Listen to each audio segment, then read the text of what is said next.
Barbara, appreciate your time. Tell us, how did it feel for you to see Joe Biden sworn in? Obviously, every new president ushers in a new era, but this feels like a particularly significant shift.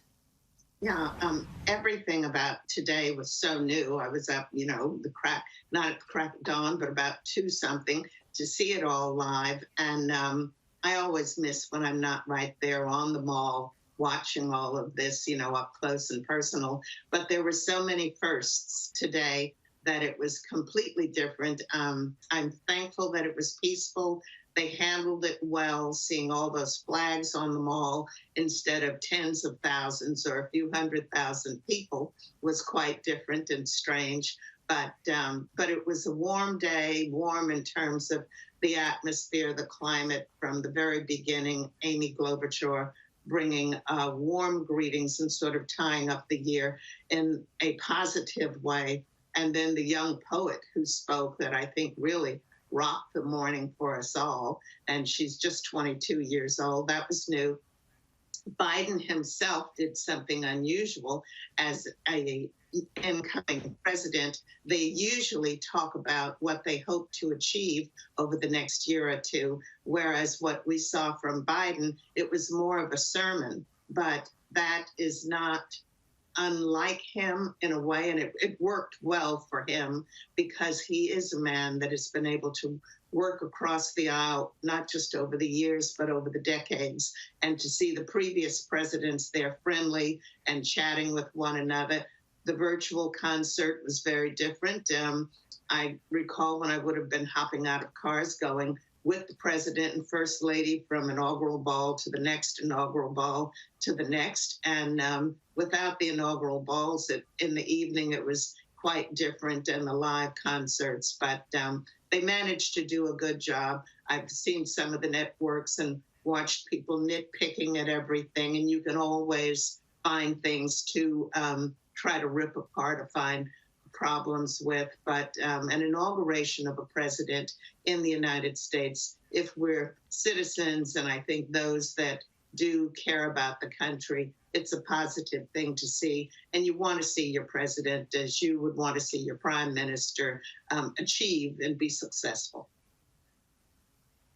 You mentioned there are a lot of firsts at the moment being ushered in by this administration. There's been a lot of analysis about what sort of President Joe Biden will be. What sort of vice president do you see in Kamala Harris?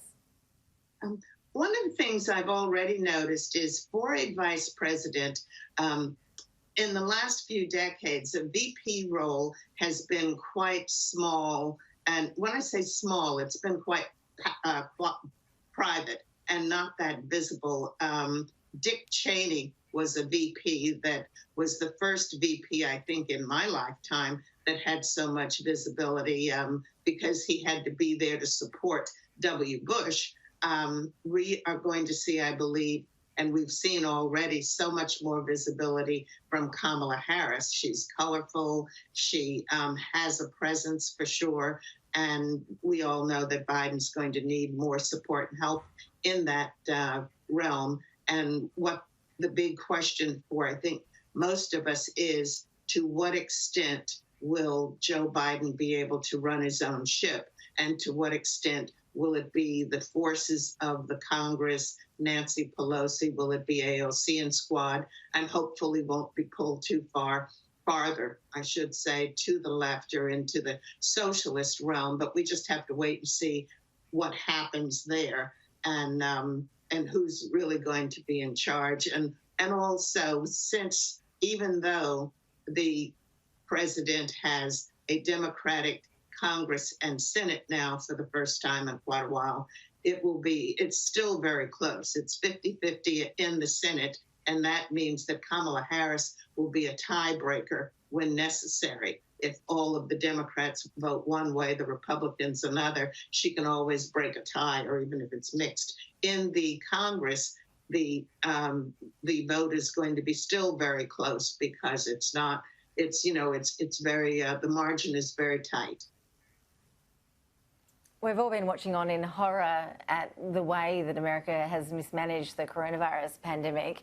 What are the key changes in the handling of that pandemic, arguably the most pressing challenge facing the new administration that we can expect to see sooner rather than later?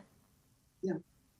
I think there we're going to have to wait and see. The very first thing that Biden did this morning when he went back into the White House, or it was afternoon, is that the first thing he wrote out, he made masks mandatory in all federal buildings. I think he's trying to be careful and not make the mistake of trying to create an executive order that he cannot carry through on. So with coronavirus, that is going to be at the head of his plate. He has been sharing that for months now. And I think working together, I saw Amazon today came forward, say they'd help with the distribution.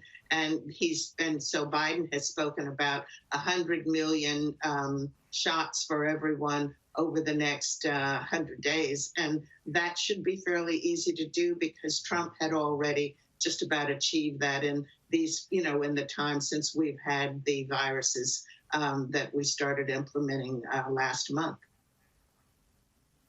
Barbara Heineback, great to speak with you. Appreciate your time with us on Afternoon Agenda. Thanks so much. Thanks. Bye-bye.